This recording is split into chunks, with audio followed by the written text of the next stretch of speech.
Bonjour, dans cet exercice, donc on va faire un exercice sur les sous-groupes. Et voilà donc l'énoncé de l'exercice.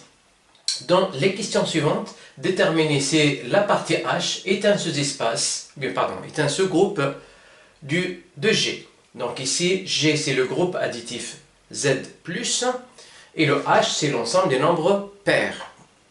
Pour le 2, donc G c'est Z+, H c'est l'ensemble des nombres impairs. Le G, R+, avec H, c'est l'intervalle moins 1 plus l'infini.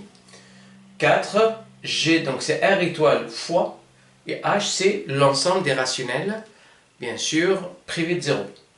Le G, c'est SE, donc c'est le groupe des groupes symétriques, ou bien le groupe des permutations de E, muni donc de la loi rond, voilà, et H, c'est l'ensemble des F qui sont en G, à condition qu'il laisse un certain x fixe. Donc f de x égale à x pour un x qui appartient à E. Et là, le G, c'est toujours le groupe symétrique, donc de E, avec H ici, c'est l'ensemble des éléments de G, à condition que f de x soit égal à y pour x et y donné avec x différent de y. On y va. Donc avant de commencer l'exercice, je vais vous faire un petit rappel très vite sur les sous-groupes et comment on démontre qu'une partie est un sous-groupe. Alors, si j'ai par exemple G, alors G étoile est un groupe. Et j'ai donc une partie H, donc une partie de G. Donc H est un sous-groupe à condition. Donc H, sous-groupe de G si. Alors premièrement, il faut que H soit différent de l'ensemble vide. Ça, c'est la première condition. Et ici, donc pour démontrer que H est différent de l'ensemble vide, la première des choses à vérifier, donc c'est pratique, c'est pas vraiment nécessaire, mais c'est dans la pratique, eh bien, il faut s'assurer que l'élément neutre appartient à H. D'accord? Donc, c'est ça. L'élément neutre, E, c'est l'élément neutre de G. Donc, il faut s'assurer que l'élément neutre est dans H. Deuxième point, il faut que H soit stable par la loi de G. Donc la loi de G, c'est étoile. Cela veut dire quoi? Donc H stable par étoile. Ça veut dire quoi ça? Ça veut dire si je prends deux éléments x et y qui appartiennent à H, alors quand je compose ces deux éléments-là, il faut qu'ils restent dans H. Donc je dois avoir x étoile y, il faut que ça reste dans H. Donc on a la stabilité, donc voilà, de H par cette loi. Il faut que H aussi soit stable par passage à l'inverse, ou bien à l'inversible. Donc 3, H stable par l'inverse. Bien, par l'inverse. Cela veut dire quoi? Cela veut dire que quel que soit x appartenant à H, il faut que son inverse reste encore dans H, c'est-à-dire le x-1, donc voilà, c'est l'inverse, qu'on note x-1, il faut que ça reste encore dans H. Voilà, donc tout ça, pour démontrer, alors si on a donc ces trois éléments-là, eh bien on peut dire que H est un sous-groupe de G. Eh bien ce qui arrive des fois, alors dans la pratique, qu'est-ce qu'on fait? Ces deux-là, on peut les regrouper donc en une seule axiome, c'est celle-là. Donc 2', et bien donc on peut faire la stabilité par la loi et par passage à l'inverse en un seul axiome en le formulisant de cette façon. Donc je vais prendre donc quel que soit x, y appartenant à H, et bien je vais prendre x, donc étoile que j'ai ici, y moins 1, il faut que ça passe, que ce soit dans H. Donc ces deux-là, on a l'équivalence, je ne vais pas le démontrer ici, entre ces deux-là et celle-là. Donc soit ça et ça, soit ces trois-là. Ça dépend donc de votre choix. Voilà, donc alors attention ici, j'ai pris donc un groupe quelconque. Dans le cas d'un groupe additif, c'est-à-dire d'un groupe qui est muni d'une loi plus, et bien donc le plus souvent, donc ça va être un plus. Et donc qu'est-ce que j'obtiens ici? Eh bien l'élément neutre le plus souvent le note 0, donc comme dans Z+, donc ou bien R+. Le 0 ça va être l'élément neutre. Et là, donc, au lieu d'écrire comme ça, ben, je vais écrire x plus y. Et là, au lieu d'écrire ça, ben, je vais écrire moins x. Donc l'opposé, au lieu de parler de l'inverse, on dit l'opposé. Lorsque le groupe, encore une fois, est bien sûr noté additivement. Et celle-là, ben, on l'obtient de la façon suivante, x moins y. Donc lorsque j'ai plus, eh bien, je change un petit peu là. Hein, d'accord? Voilà, donc je vais utiliser à chaque fois, donc soit ces trois-là, ben, soit la première et la deuxième pour se démontrer à chaque fois si on a bien donc un groupe ou pas, ou bien ce groupe ou pas. On y va. Donc je vais effacer par là. Et je vais commencer par la première question. Alors, donc pour la première question, qu'est-ce que j'ai ici? Alors la première question, donc j'ai mon H, ou bien mon groupe ici, c'est un groupe additif, hein, donc qui est Z muni de la loi plus. Et j'ai mon H qui est l'ensemble des nombres pairs. Donc l'ensemble des nombres pairs. Alors, nombre pair. Donc, est-ce que ça, c'est un sous-groupe ou pas? Ben, on va vérifier les actions. Donc, le premier axiome, c'est de vérifier ce que l'élément neutre est dedans ou pas. Comme là, donc l'élément neutre de Z plus qui est 0, eh bien, je dois savoir est-ce que 0 est dans H ou pas. Donc, le 0, est-ce que c'est un nombre pair ou impair? Ben, on sait très bien que c'est un nombre pair. Donc on peut l'écrire de la façon suivante, par exemple, c'est 2 fois 0. Hein, eh bien, donc là c'est un nombre pair. Alors encore une fois, je vous rappelle pour ceux qui ne savent pas, les nombres pairs, ce sont les nombres qui s'écrivent de la façon suivante, avec n appartenant à z. Donc de cette forme-là. Hein, d'accord? Et donc déjà, le premier axiome est vérifié. Donc le 0 appartient à h. Alors maintenant, qu'est-ce que je fais ici? Ben, je peux utiliser peut-être donc deux étoiles si vous voulez, ou bien 2 primes, donc pour englober les deux axiomes, le 2 et le 3. Eh bien, je vais prendre deux éléments ici. Ben, je vais prendre soit, alors, mn, deux éléments de h. Hein, d'accord? Donc, puisque ce sont deux éléments de h, ça veut dire que ce sont deux nombres qui sont pairs. Eh bien, du coup, donc le m, on peut l'écrire sous la forme de 2k. Et le n de k', par exemple, avec k appartenant à z. Parce que là, c'est un nombre pair, et ça, c'est un nombre pair. Et donc, il s'agit, alors, au lieu de mettre m-1, ben là, comme c'est un groupe additif, donc je vais faire m-n. Donc, m-n, ça doit faire, alors, le m, c'est 2k, et le n, c'est 2k'. Je vais mettre 2 en facteur pour avoir k moins k'. Et là, qu'est-ce que j'obtiens? Ben, ce nombre-là, donc il appartient à z. Bon, je peux l'écrire alors. Donc si je prends ça comme p, ben, je vais voir, ça fait 2p. Et 2p, ce nombre-là, il appartient à h. Donc on a bien tout ce qu'il faut, voilà, pour prouver ou bien pour démontrer que mon h est un sous-groupe. Donc là, h est un sous-groupe de z muni de la loi plus. Donc on va voir le deuxième cas. Maintenant, on va voir pour les nombres impairs, qu'est-ce que ça fait. Alors, les nombres impairs, donc ils s'écrivent de la façon suivante. Donc les nombres impairs, ce sont les nombres qui s'écrivent de la façon 2n plus 1, avec bien sûr n appartenant à z. Est-ce que cet ensemble-là est un sous-groupe? Alors, on va d'abord vérifier ce que 0 est dedans. Donc, pour dire est-ce que c'est vide ou pas. D'accord? Eh bien, le 0. Donc, on va voir le 0 qui est l'élément neutre de G ici. Est-ce que 0 est un nombre impair? Eh bien non. Donc, n'est pas impair. Donc, s'il n'est pas impair, ça veut dire que le 0 n'appartient pas à H. Et donc, si H ne contient pas l'élément neutre, ben, il ne peut pas être un sous-groupe de G. Donc, automatiquement, pas besoin de vérifier les autres, H n'est pas un sous-groupe.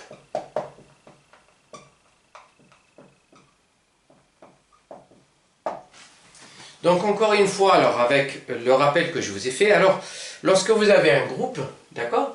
Le H, donc le sous-groupe, muni donc de la loi restreinte aux éléments de H, reste encore un groupe, hein, donc il a une structure de groupe pour la structure, bien sûr, pour la loi induite sur H. Alors, pour troisième cas, donc qu'est-ce qu'on a ici? Dans le troisième cas, ben, j'ai mon G ici, donc c'est R plus, et bien mon H, c'est l'intervalle moins 1 plus l'infini. Donc je vais vérifier. Est-ce que le 0, qui est donc l'élément neutre de R+, donc là le groupe encore une fois, il est noté additivement, l'élément neutre c'est 0, est-ce que 0 est dans H? Eh bien on voit très bien que le 0 appartient bien à H. Donc voilà, le premier point est vérifié. Donc on va voir le deuxième point. Hein, donc ici vous allez voir, est-ce que la stabilité, donc est-ce que la somme de deux éléments ici reste encore dans H? Eh bien oui, donc si je prends un élément ici, alors si je prends x, y appartenant à h, qui est moins l'infini plus l'infini, eh bien donc ça veut dire quoi? Ça veut dire que x c'est plus grand ou égal à moins 1, et j'ai aussi donc le y qui est plus grand ou égal à moins 1. Si je fais la somme des deux, ben x plus y, donc j'additionne les deux ici, donc je vais avoir moins 2, x plus y, et là, bah, il y a un petit trou, donc je peux peut-être trouver un élément qui est supérieur ou égal à moins 1 et supérieur ou égal à moins 1, de telle façon à ce que x plus y soit entre moins 2 et moins 1. Donc voilà. Voilà, et donc à partir de là, donc j'ai une idée, donc c'est de chercher, voilà, de trouver un contre-exemple de valeur de x et de y, de telle façon à ce que x plus y soit un petit peu plus grand que moins 2, mais plus petit que moins 1, pour dire, voilà, c'est un contre-exemple. Et voilà, il y en a pas mal donc d'exemples, et moi j'avais pensé donc à prendre, par exemple, si x égale à 0, alors pardon, moins 0,75. Il est bien dans cet intervalle-là. Et si vous avez y aussi, donc je vais les prendre pareil, donc x, le y est égal à x est égal à y. Est égal à moins, pardon, y est égal à x est égal à moins 0,75. Et bien, donc, ces deux éléments-là, ils sont bien dedans, donc, parce que là, moins 0,75, il est plus grand que moins 1. Et bien, si je fais x plus y, ça va faire moins 0,75 plus moins 0,75, et là ça va faire moins 1,5. Mais le moins 1,5, la somme des deux, n'est pas dans cet intervalle-là. Donc là, n'appartient pas à h. Et donc du coup, on ne peut pas dire que voilà, le h n'est pas stable par l'addition. Donc on peut le voir de cette façon-là. Ou sinon, il y a plus simple encore, c'est que le h n'est pas stable par passage à l'opposé, c'est donc bien à l'inverse. Pourquoi? Parce que je vois ici, déjà donc le h n'est pas symétrique par rapport à 0. Donc si je prends par exemple, alors 2, ben, son symétrique c'est moins 2, il n'est pas dans h. Donc si je prends un élément plus grand que 1, ben, son symétrique il n'est pas dans h.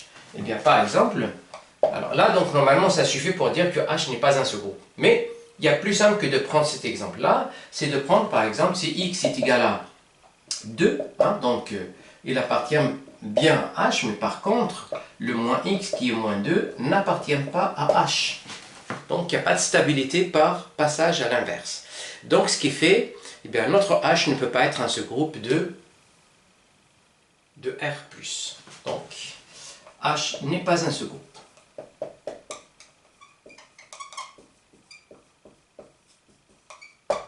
De R menu de la loi plus.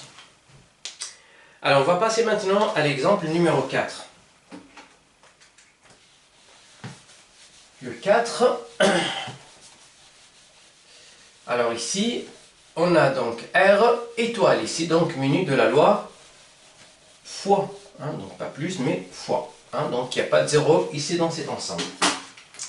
Alors pour 4, donc j'ai mon G qui est égal à R étoile fois, et j'ai donc mon H qui est l'ensemble des rationnels mais privé de l'ensemble 0, ou bien pardon, de l'élément 0.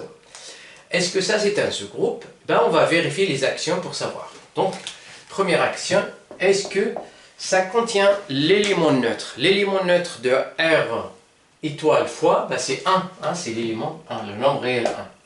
Est-ce que 1 est un nombre rationnel? Ben oui, parce que le 1, ben, on peut l'écrire sous la forme de 1 sur 1. Voilà, ben, je vais vous rappeler alors, donc si vous ne savez pas c'est quoi un nombre rationnel. Donc un nombre rationnel, c'est un nombre qui s'écrit de la façon suivante. Donc, alors Q, donc c'est l'ensemble des éléments qui s'écrivent de cette façon-là, avec A et B. Donc le A, il appartient donc à Z, mais par contre B, il faut qu'il appartienne à N étoile. Il ne faut pas que ça fasse 0. Donc il appartient à ce produit-là, le produit cartésien. Donc le A, il est dans Z, donc il peut être positif ou négatif. Le B, il est dans N étoile. Et des fois, on peut exiger que le A et le B soient premiers entre eux. Hein, donc pas vraiment nécessaire, mais le cas général, donc c'est comme ça. Et donc, les éléments, ils sont comme ça. Eh bien, le Q étoile, si j'ai par exemple Q étoile, eh bien c'est Q privé de 0. Et ça, on peut le voir de cette façon-là aussi. Donc c'est l'ensemble des A sur B avec AB. Et là, je rajoute juste étoile ici pour dire que on ne peut pas voir de 0 ici. Hein? Voilà. Très bien. Et donc, le 1, on voit très bien qu'il appartient à Q étoile. Alors maintenant, je vais voir le passage, bien sûr, à l'inverse. Donc, le passage à l'inverse, pardon, le produit ici, hein, d'accord? Donc, si je prends le R1, R2, deux éléments de H. R1, R2, deux éléments de H. Puisque le H, c'est R, bien c'est Q étoile, et bien le R1, je peux l'écrire sous la forme de A1 sur B1, hein, bien sûr, et le R2 est égal à A2 sur B2. Bien sûr, avec A1, A2, ils sont dans Z étoile, et que B1 et B2, ils sont dans N étoile. D'accord? Eh bien, qu'est-ce que je fais ici? Je fais le produit, donc R1, puisque là, on est donc dans le cas additif, fois R2, ça va faire A1 sur B1 fois A2 sur B2. Et là, ça va faire A1, A2 sur B1, B2. Eh bien, j'ai deux éléments relatifs. Ben, le produit de deux nombres relatifs, ça reste relatif. Et le produit de nombres entiers, ça reste encore entier et différents zéros, bien sûr. Donc là, ben, ça appartient bien à Q étoile. Et donc, on a bien la stabilité donc, de la loi fois, bien sûr, sur H. Alors maintenant, le troisième cas, je vais prendre donc un nombre rationnel qui appartient à Q étoile. Donc, il appartient à Q étoile, ça veut dire comment R, je peux l'écrire sous la forme de A sur B, avec A appartenant à Z étoile, et que B appartient à N étoile. Donc je vais passer à l'inverse. Donc R-1, c'est A sur B moins 1, et ça, donc c'est B, hein, d'accord, sur A. L'inverse de A sur B, c'est B sur A. Alors ici, donc j'obtiens B qui appartient à N, mais le A appartient à Z. Donc le A, il y a deux choses. Pour le réécrire de cette façon-là, si le A est un nombre entier naturel, ben je laisse comme ça, donc c'est un nombre rationnel. Si le A est négatif, ben je vais juste multiplier par moins, ici et là. Comme ça, le moins 1 il va devenir positif, et donc du coup, on aura encore une fois une écriture d'un nombre, bien sûr, dans l'ensemble Q étoile. Donc dans tous les cas, pas besoin de rajouter ça, dans tous les cas, ça appartient à Q étoile. Donc on a une stabilité donc, de Q étoile par la loi fois, et par passage à l'inverse, et ben j'ai tout ce qu'il faut pour conclure comment Q étoile est un sous-groupe de R étoile muni de la loi fois. Donc, alors, conclusion, eh bien, Q étoile est un sous-groupe. Et sous-groupe de R étoile fois.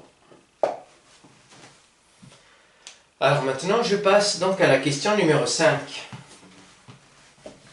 pour la question numéro 5. Et là, on a le groupe, alors donc c'est le groupe symétrique ici, donc c'est quoi le groupe symétrique? Un petit rappel pour ceux qui ne savent pas. Le SE, hein, donc le S d'un ensemble E, donc CGE est un ensemble. Le SE, c'est tout simplement, eh bien, c'est l'ensemble des F qui sont bijectives, voilà, donc les applications qui sont bijectives de E dans E. Donc on l'appelle le groupe symétrique ou bien le groupe des permutations. D'accord? Et donc il est muni de la loi de composition. Donc là, la composition des applications. Eh bien, est-ce que cette partie-là, qui est donc une partie de G, est-ce que c'est un sous-groupe de G?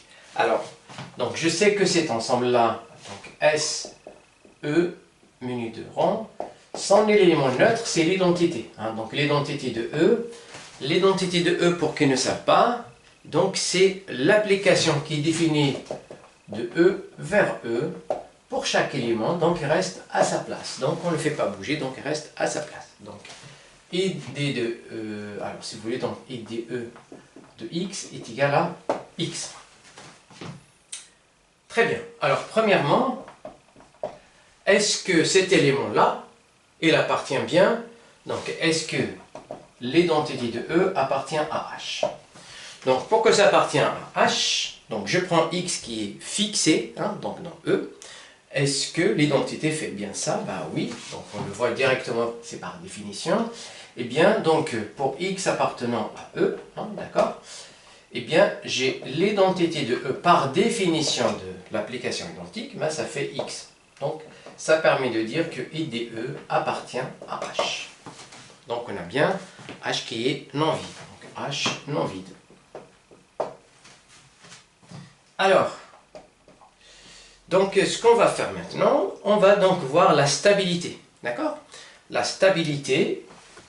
Donc ici, eh bien, je prends donc F1 et F2, deux éléments de ce groupe symétrique. Est-ce que la composition, donc F1 rang F2, est-ce que ça reste, pardon, dans H? Est-ce que F1 rang FE reste encore dans H? Et bien pour cela, donc je vais les appliquer à X. Donc j'applique à X, ça fait, donc alors là par définition de la composition de deux applications, ça fait F1 et bien de F2 de X. F2 c'est un élément de H. Donc si c'est un élément de H, ça veut dire que F2 de X égale à X. Donc je remplace ce qui est à l'intérieur ici par X. F1, encore une fois, c'est un élément de H. Ça veut dire qu'il laisse stable l'élément X. Et donc F1 de X, ça reste encore X. Et là, ça prouve que cet élément-là, donc F1 rang F2, il appartient bien à H. Ben maintenant, il me reste le troisième, c'est le passage à l'inverse. Donc, est-ce que ça reste encore dans H? Eh bien, pour 3, je vais prendre donc F appartenant à H.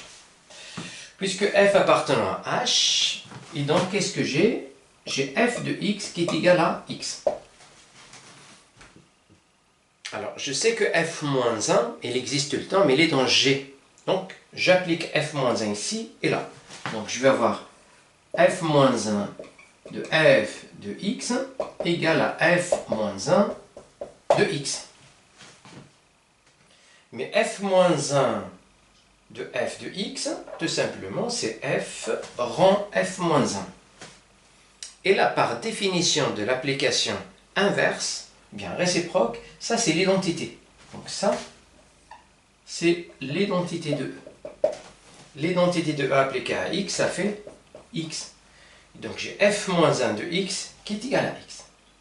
Et ça prouve que F-1 appartient à H, puisque il vérifie bien cette propriété. Donc conclusion, ben, j'ai le H qui vérifie donc les trois axiomes pour prouver que c'est un sous-groupe. Donc la conclusion, c'est que H est un sous-groupe de G. Alors ici donc, H, sous-groupe de G. Il nous reste la dernière question ici.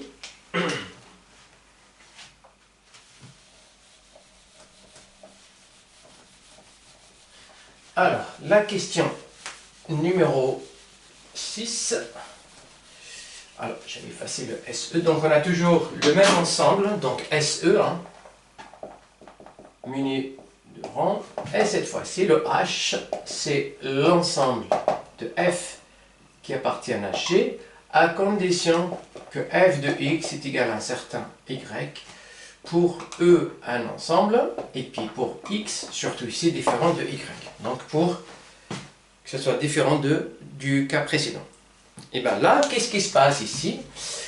Alors, donc on va vérifier d'abord, est-ce que l'ensemble H est différent du vide? Autrement dit, est-ce que l'élément neutre de SE reste encore dans H? Donc l'élément neutre de E, on avait dit que c'était l'application identique, hein, donc là ça appartient bien à S de E. Est-ce que cet élément-là, est-ce qu'il appartient à H? Ben, on va vérifier. Donc, je l'applique à X et je regarde est-ce que ça fait Y. Donc, IDE de X, ça fait d'une part X, parce que c'est l'application identique. Est-ce que le X peut être égal à Y, hein? Donc, on a ici, et bien là, ça c'est différent de Y, parce qu'on avait pris X est différent de 0. Quelle conclusion ici? Ben, ça veut dire que l'application identique n'appartient pas à H. Si ça n'appartient pas à H, ben ça veut dire que H ne peut pas être un sous-groupe. Donc H n'est pas un sous-groupe de G. Voilà, donc à chaque fois, ben on joue un petit peu sur les actions pour vérifier ce que c'est ça ou c'est pas ça, et on fait la conclusion par la suite. Voilà, j'arrive à la fin de cet exercice. Ben, si vous avez des questions, n'hésitez pas à en faire part. Sinon, je vous souhaite une très bonne journée. Merci et à très bientôt.